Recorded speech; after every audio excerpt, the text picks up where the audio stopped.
Guys দেখতে পাচ্ছেন এত পানির মাঝে যে গাড়ি ঠেক গেতেছে ঘরে তোলার জন্য। তো দেখতে পাচ্ছেন কত কষ্ট, বাপরে বাপ পানি, আল্লাহ। এখানে একটু বৃষ্টি হয়েছে তার জন্য কত পানি, বাড়ি যাওয়ার জন্য বহুত অসুবিধা হয়। দেখেন গাইস, দেখেন এখানে তো নদীর মতন হয়ে গেছে, দেখেন এদিকে আরও বেশি। তো আমরা যাব এখন গুয়াহাটি। তো বাইকটা আমরা এখানে হাউলি আমাদের বোনের বাড়িতে রেখে যাব। তো এখন আমরা তার জন্য গাড়িটা ঘরে তুলব। তো দেখতে থাকেন আপনারা, ব্লগটা ভালো লাগবে। দেখতে পাচ্ছেন এখন গাড়িটা ঘরে তুলব। ওয়াও। সো ফাইনালি আমরা গাড়িটা এখানে রেখে দিলাম ঘরের মাঝে।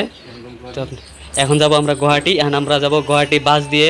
তো আপনারা ব্লগটা দেখতে থাকেন, আর একটু দৃশ্য আপনাদেরকে দেখানোর চেষ্টা করব, পানির দৃশ্যটা। সো আমরা গাড়িটা এখন রেখে দিলাম। তো এখন আপনাদেরকে একটু পানির দৃশ্য দেখানোর চেষ্টা করব। এখানে দেখেন, একদম দেখেন চারোদিকে চারোদিকে পানি আর পানি, পানি আর পানি। তো দেখতে পাচ্ছেন এখানে বাড়িতে আসার জন্য এটা হলো রাস্তা।